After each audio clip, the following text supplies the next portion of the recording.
It began with a sound that didn't belong, not on that peaceful suburban street where sunlight painted driveways gold and children's laughter floated through the afternoon. It began with a rumble. A deep, low thunder rolling over asphalt, for Harley engines cutting through the stillness like a storm through calm seas. Windows rattled.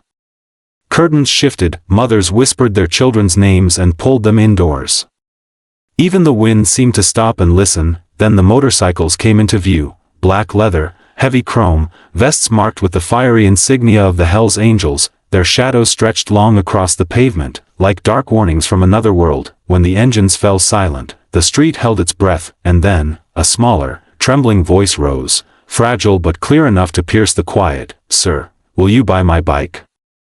At the edge of the sidewalk stood a little girl, 6, maybe 7. Her hair was messy, her dress too neat for how worn her shoes were. A pink bicycle leaned beside her, and in her tiny hands, she held a cardboard sign that said, "For sale."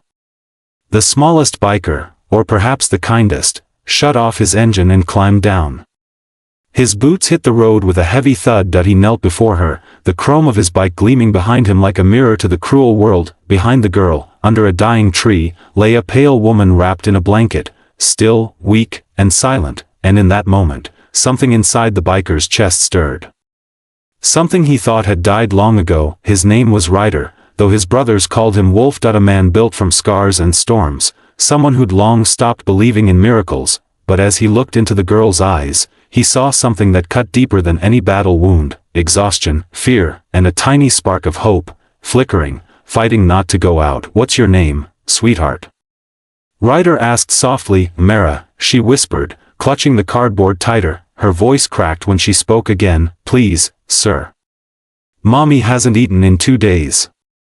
I'm selling my bike so she can eat." Behind her, the woman under the tree stirred. Her skin was pale as paper. Her lips trembled when she tried to smile. Ryder's brothers, Tank, Viper, and Mason, exchanged glances. None spoke, but they didn't have to. They had seen Ryder's eyes, and they knew. Mara pointed toward her mother. "She used to work at the catering place," she said softly. "Mr. Hensley's company. But he said she wasn't needed anymore." Mr. Hensley, that name burned in Ryder's mind like gasoline meeting flame. A man who smiled for cameras and claimed to help the poor, yet tossed away the people who actually needed him. Ryder's jaw clenched. He looked back at Mara, her small fingers gripping the cardboard sign like it was her last chance at life. He reached into his vest, pulled out a thick wad of cash, and placed it gently in her hand. "Keep the bike, kiddo," he said softly. Her eyes widened. "But, no buts.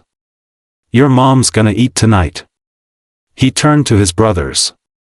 "Mount up," he muttered. They nodded without question, because the Angels had seen injustice before, but this time, it had a face.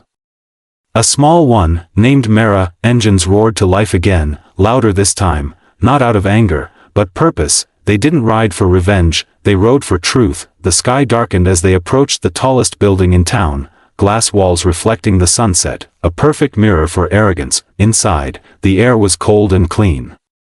Too clean. The kind of place where suffering didn't belong. Ryder walked straight through the lobby, his boots echoing against marble. The receptionist froze mid-sentence as the 4 men advanced toward the office at the end of the hall. Through the glass door, Mr. Hensley looked up, startled, then annoyed. "What is this?" he snapped. "Who let you?" Ryder dropped something on the desk. A cardboard sign, "For sale." Hensley frowned. "What, that," Ryder said quietly, "is what your greed cost." The CEO straightened, offended. "You don't understand business." Ryder leaned in. "You don't understand humanity."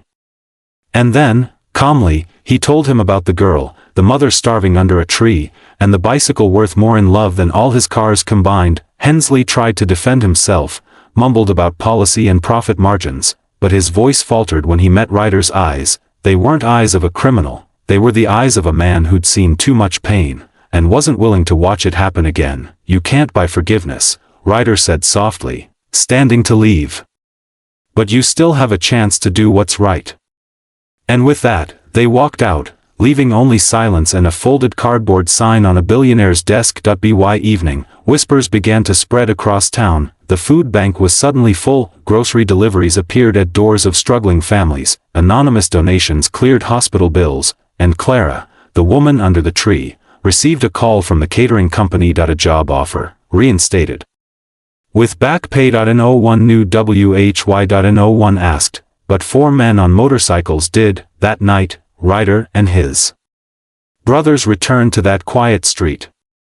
The air was soft, touched by twilight. Mara saw them first. She ran, barefoot, her pink bike wobbling behind her. "Mommy's better," she shouted, eyes shining. Clara stood under the same tree, weak but smiling, really smiling. Her eyes met Ryder's, full of gratitude too heavy for words. That he just nodded, tipping his head slightly. "You don't owe us anything," he said gently.